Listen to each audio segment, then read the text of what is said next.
In this first phase of this calf strain rehab program, or really any muscle strain or running injury that you might encounter, these first few days, you just have to let things calm down. You have to give your body a little bit of time to figure out what's going on. It has its own system to play defense where it needs to and start healing when it needs to. That's physiology, that's how it works. It does its own thing. We just need to make sure that we create a good environment to let that happen. So most of the time, these first few days, we're not doing much. We are going to back off our training. We're going to do very basic exercises. We are going to just let our body do what it needs to do.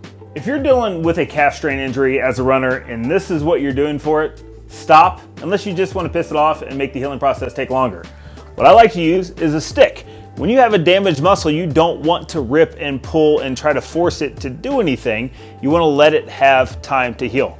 I like the roller because we can push into it without pulling on the muscle, which that pressure stimulus will help it feel better. It might get a little bit better circulation there, and you will be able to give this frequent attention without irritating it every time. So take a stick roller, bring your leg up, go from the bottom to the top. I usually like about 10 on the outside, 10 down the middle, 10 on the inside, doing that 3 to 5 times per day. Let's talk about the one thing all injuries need that no runner wants to give it, and that is time. For your typical muscle strain injury, you're looking at 2 to 6 weeks for your body physiology to do its thing and heal the tissue and get you back to running again. If it's more mild, it'll be a little bit shorter. If it's more severe, it's going to be a little longer. This first phase is going to take you about 4 to 7 days to just let things calm down, do the very basic exercises, get back to walking again, and then we will progress through there. But again, it's just that time factor. It's always more than you want to give it, but be patient and let your body do its thing. The second exercise in phase 1 that I want you to work on is a very simple but effective one, and that's single leg balance. Working on stability, proprioception, activating a lot of the stabilizing muscles around this, giving your calf a good environment to heal while getting supported by everything else.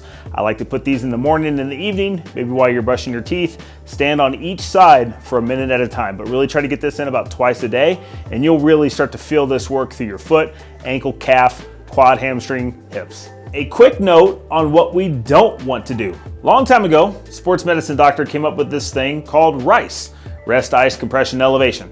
For some reason, we never changed that after 50 years, but there's a lot of research now that says that's actually detrimental to what we are trying to achieve, which is getting back to running and activity and doing the things that we want to do. So those first day or 2, maybe 3, rest, ice, compression, elevation might be fine, but after that, you got to start loading this, you got to start being active, you got to start supporting the tissues and getting them to do their job. So if you're doing R.I.C.E and it's been about a week, you need to get off your butt and you need to start working on this.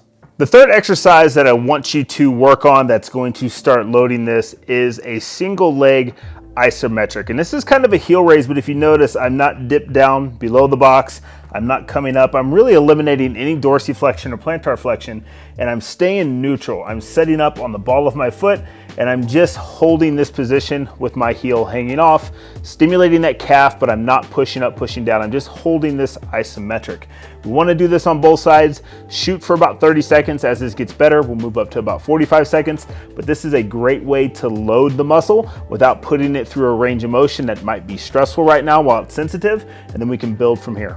And the last exercise of this phase is just walking.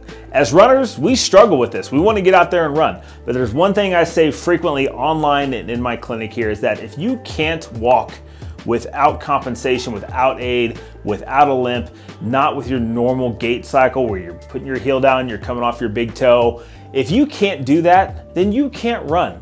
Don't rush the process. Let your body heal. As you get back to where you can walk pain-free for 15 to 20 minutes, then we're looking at progressing on to heavier, more intense exercises. We're progressing to a walk jog progression to get you back to running and eventually running again. So don't rush the process. It only causes problems. Let's see if we can get you walking for 15 minutes without pain and unaided first.